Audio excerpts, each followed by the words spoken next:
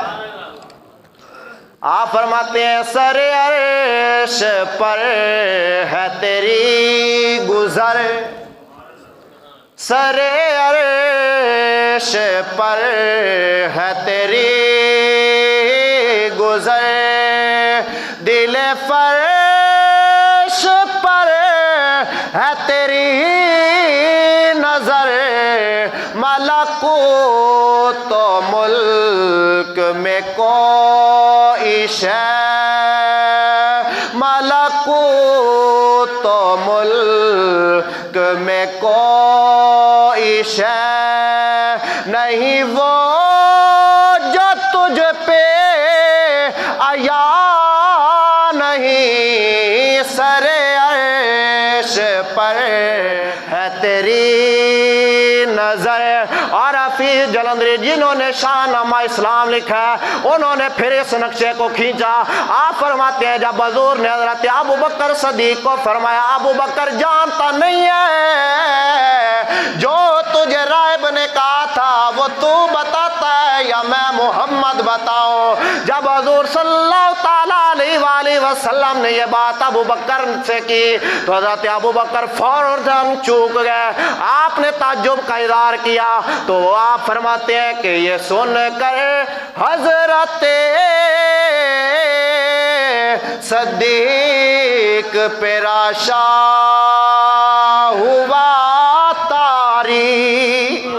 راشا کہتے ہیں کپ کپی نہیں ہوتی, کپ کپی این بندہ ایک باری کوئی گل دیکھنا یا کسی پاسے جا رہے ہوئے تو سامنے ایک دفعہ کوئی چیز آئے بندہ انج ہو جاتا ہے, اے ہوندی ہے کپ کپی.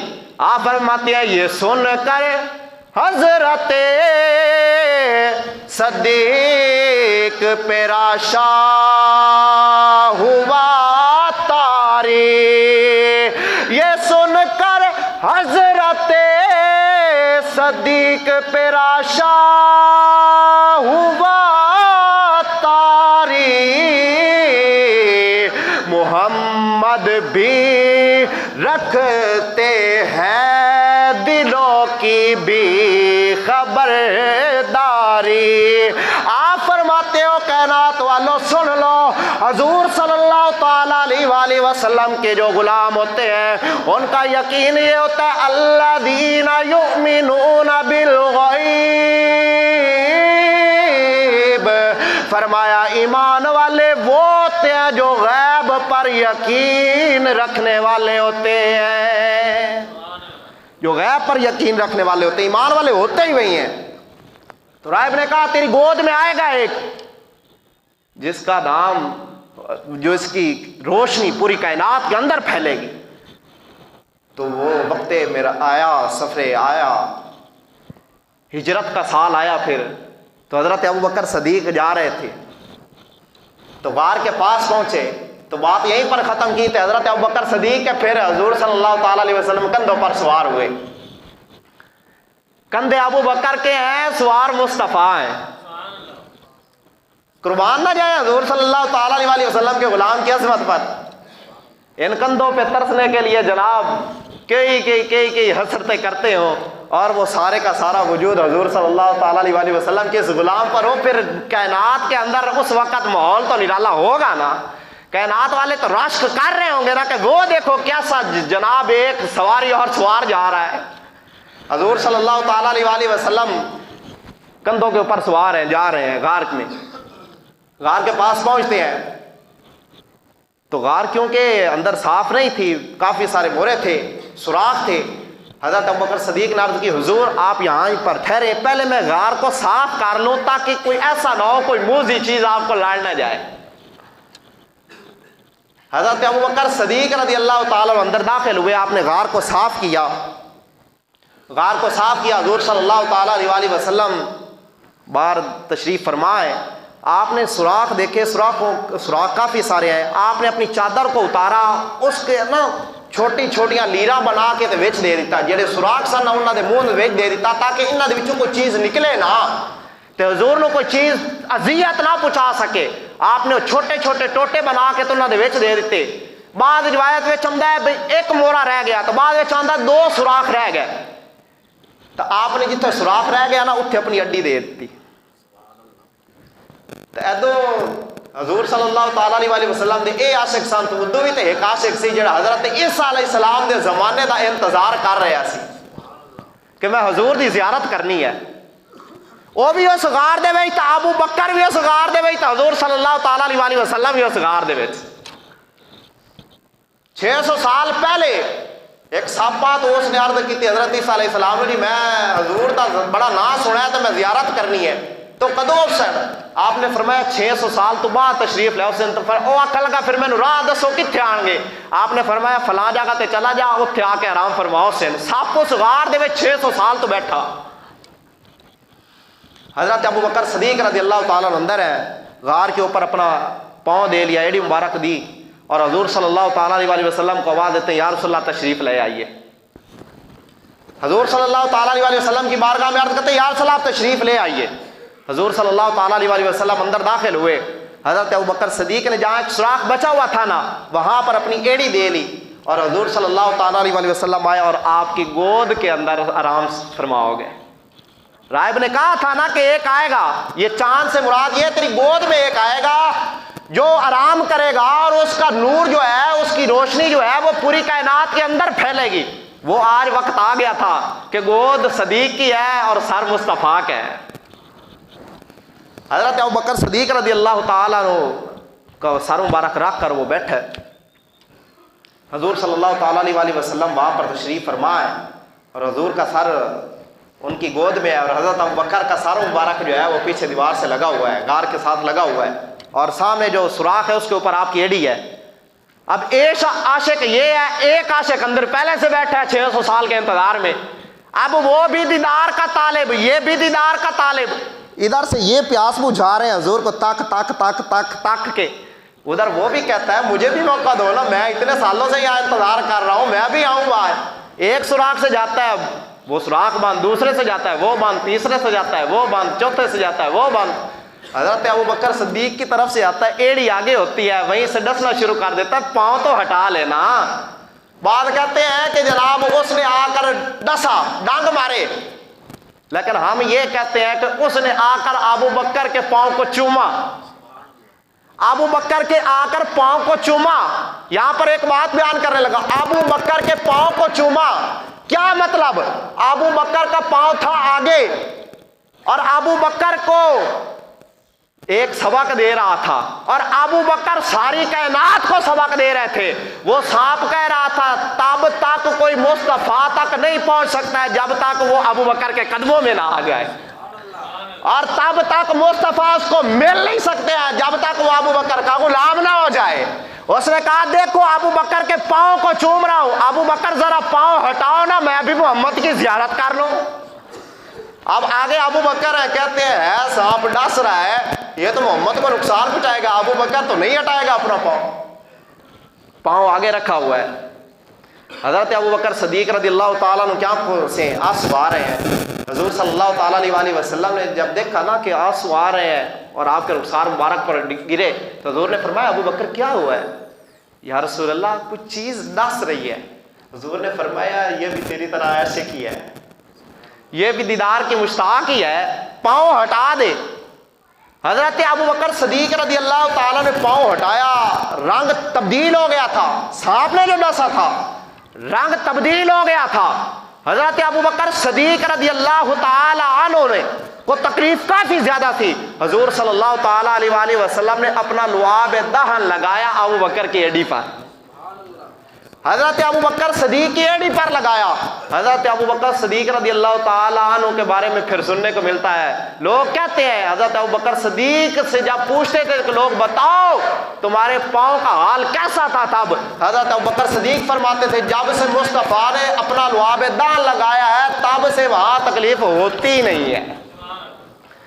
حضرت ابو بکر گویا یوں کہہ رہے تھے کہ جتنا دیا سرکار نے مجھ کو اتنی میری اوقات نہیں، جتنا دیا سرکار نے مجھ کو اتنی میری اوقات نہیں۔ حضرت ابو بکر صدیق رضی اللہ تعالیٰ عنہ کو حضور صلی اللہ تعالیٰ علیہ وآلہ وسلم نے اپنا لعاب دہن لگایا۔ جب وصال کا وقت قریب آیا حضور صلی اللہ تعالیٰ علیہ وآلہ وسلم بستر حلالت پر تھے۔ حضور نے فرمایا مرو ابا بکر فلیصلی بالناس، ابو بکر کو حکم دو کہ وہ لوگوں کو نماز پڑھائے۔ صحابہ نے عرض کیا ابو بکر حضور بیمار ہے۔ حضرت ابو بکر صدیق نے فرمایا او کائنات والو خاموش ہو جاؤ، اور بیمار حضور ہو ہی نہیں سکتے ہیں۔ لوگوں نے پوچھا کیسے حضور بیمار نہیں ہو سکتے ہیں؟ تو آپ نے فرمایا جن کے لعاب دہن کے اندر اللہ نے شفا رکھی ہو ان کو بیماری لگی کیسے سکتی ہے؟ آپ نے فرمایا حضور بیمار نہیں ہے بلکہ حضور صلی اللہ تعالیٰ علیہ وآلہ وسلم بیماری کو مقام عطا فرما رہے ہیں۔ اور یہ کہہ رہے تھے حضرت ابو بکر صدیق کے جتنا دیا سرکار نے مجھ کو اتنی میری اوقات نہیں، یہ تو کرم ہے ان کا ورنہ مجھ میں تو ویسی بات نہیں، یہ تو کرم ہے ان کا ورنہ مجھ میں تو ویسی بات نہیں۔ دعائے خالق کائنات میں عمل کی توفیق عطا فرمائے، آمین۔ وما علینا الا البلاغ، سنتے اللہ فرمائے۔